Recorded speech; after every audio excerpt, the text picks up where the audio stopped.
आगे बढ़े हैं। और रही बात भी, मैं आज के मेरे साथ मेरे जो बैठे हुए हैं उनका स्वागत करना चाहता हूँ। मेरे साथ जैसे आप देख रहे हैं कि प्रभात रंजन जी हैं, आलोक कुमार चौधरी जी, आशुतोष झा जी, आनंद भारद्वाज जी, सुमित कुमार पांडे जी एंड सौमित दत्ता जी, जो मेरे पास आएंगे वक्ता के रूप में। इन्होंने काफी वैल्यूएबल चीजों को आज के टॉपिक पर उन्होंने ध्यान आकर्षण किया। और सबसे बड़ी बात है कि हमारे झारखंड स्टेट के नियर एडजेसेंट बहुत सारे स्टेट हैं जिसमें माइनिंग का हमारे मंत्री साहब ने बताया कि वहाँ कंपैरेटिवली ज़्यादा इन्वेस्टमेंट है, डेवलपमेंट है और उनमें जुड़े लोगों को काफ़ी ध्यान दिया जाता है उनके भी डेवलपमेंट के लिए। तो आज हम लोग बात में काफ़ी हुआ है, लेकिन अब कुछ बातें ऐसी हैं जैसे कि आप देख रहे हैं माइनिंग्स में आज का टॉपिक है कि एडवांसेस, जैसे यहाँ हिंदी में बात करेंगे सस्टेनेबल की बात होगी। तो यहाँ पर सस्टेनेबल हम लोग जो हमारे झारखंड में लोग समझते हैं वहाँ टिकाऊ की बात समझते हैं। जो भी उससे जुड़े हुए व्यक्ति हैं उसमें ये अपने भाषा में उसको समझा जाए तो टिकाऊ कैसे हो माइनिंग के लिए। तो ये टिकाऊ करने के लिए बहुत सारी बातें होती हैं। जैसे यहाँ पर आप देखते होंगे झारखंड, सबसे बड़ी बात झारखंड की खूबसूरती पर्यावरण है।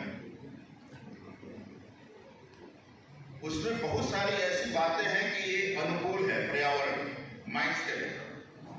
और वहाँ पर देखते हैं कि एक चैलेंज होते हैं जो कि वेस्ट मटेरियल होते हैं माइनिंग के, तो उसका यूटिलाइज, उसका कैसे उसको स्टेप वाइज में रखा जाए, प्रबंधन किया जाए, वो होते हैं। स्थानीय समुदायों के साथ सक्रिय रूप से जुड़कर उनकी चिंताओं को सबसे पहले ध्यान देने की आवश्यकता है कि स्थानीय लोग जो वहाँ पर हैं, इसमें जुड़े हुए हैं और जो वहाँ पर हैं उसकी क्या क्या समस्याएं हैं और इससे क्या फायदे उनको हो सकते हैं और क्या किए जा रहे हैं। जैसे बहुत सारे CSR के तहत काम होते हैं, तो उनके जो इसमें माइनिंग से जुड़े हुए हैं उनके डिपेंडेंट हैं, उनके बच्चों को पढ़ाना है, हायर एजुकेशन के लिए जाना है, जॉब ओरिएंटेड कोर्सेज में CSR के तहत उनको हेल्प मिल रहा है कि नहीं मिल रहा है, इन सारी बातों को विशेष ध्यान देने की आवश्यकता है। जैसे कि जो इसमें जुड़े हुए उनके डिपेंडेंट बच्चे होते हैं, उनकी एजुकेशन बेहतर से बेहतर हो, हायर एजुकेशन हो। जैसे जनरल लोग वहाँ के होते हैं कि मेडिकल के बच्चे जाते हैं, मेडिकल में जाते हैं, इंजीनियरिंग में आते हैं, IAS अफसर की तैयारी करते हैं, बैंकिंग SSC गवर्नमेंट जॉब में जाते हैं, तो उनके बच्चों को एश्योर करना पड़ेगा, व्यवस्था करने की आवश्यकता है कि वो भी हायर जा सकते हैं, जॉब की ओर जा सकते हैं, जिससे कि उनका लगाव उसमें अच्छे से बना रहेगा जो उस कार्यक्रम में जुड़े हो और अपने आप को वो सिक्योर समझेंगे। तो बहुत सारे चैलेंजेस हैं जो कि इसमें देखने की आवश्यकता है। तो और भी बहुत सारी बातें हैं जैसे कि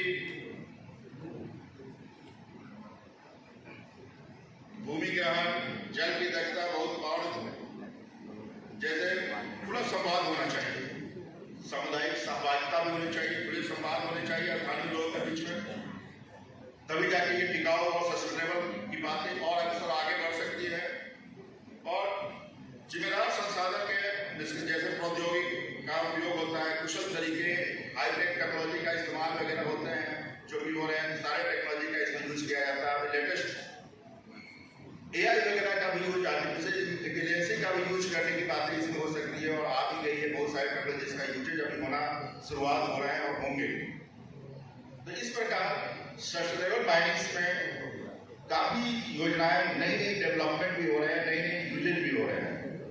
तो आशा है और पूर्ण विश्वास है कि झारखंड में अन्य स्टेट की तरह पूरा ग्लोबल में जैसे ये यूज हो जा रहा है हाई टेक्नोलॉजी का, उसका यूज किया जाएगा और इसके कार्यक्रम को और आगे बढ़ाया जाएगा और प्रॉफिटेबल बनाए जाएंगे और इससे जुड़े सभी लोगों को एक निश्चित से एश्योरेंस दिया जाएगा कि उनको सारी व्यवस्था उनके परिवार के लिए और लोगों के लिए की जाएगी। और ये यहाँ जो कार्यक्रम हो रहे हैं, इस कार्यक्रम के द्वारा सरकार से जुड़कर स्टेट लेवल और डिस्ट्रिक्ट लेवल में जाकर ऐसे स्कीम बनाने की आवश्यकता होगी और सरकार से जुड़कर भी आप काम कर सकते हैं और ये योजना को आगे बढ़ाने की आवश्यकता मीटिंग किया जाए उनसे, जैसे मंत्री जी ने कहा कि आप योजना बनाइए और हम लोग इस पर धरातल पर लाएंगे, तो उनको कुछ सजेशन देना होगा। हमारे बीच में जो बैठे हुए काफी अच्छे श्रोता भी हैं और वक्ता भी हैं। हम लोगों से भी अच्छी बातें उनके दिमाग में है, वो शेयर भी कर सकते हैं और करना भी चाहते हैं। तो इनमें से कुछ लोग भी कुछ बोलना चाहते हैं। मेरी इच्छा है कि अगर ये लोग भी कुछ बोलना चाहते हैं तो इन लोगों को मौका दिया जाए, माइक पहुंचाया जाए, और कोई प्रश्न भी करना चाहते हैं तो वो लोग कर सकते हैं। तो ज़्यादा अच्छा इंटरेक्टिव सेशन रहेगा।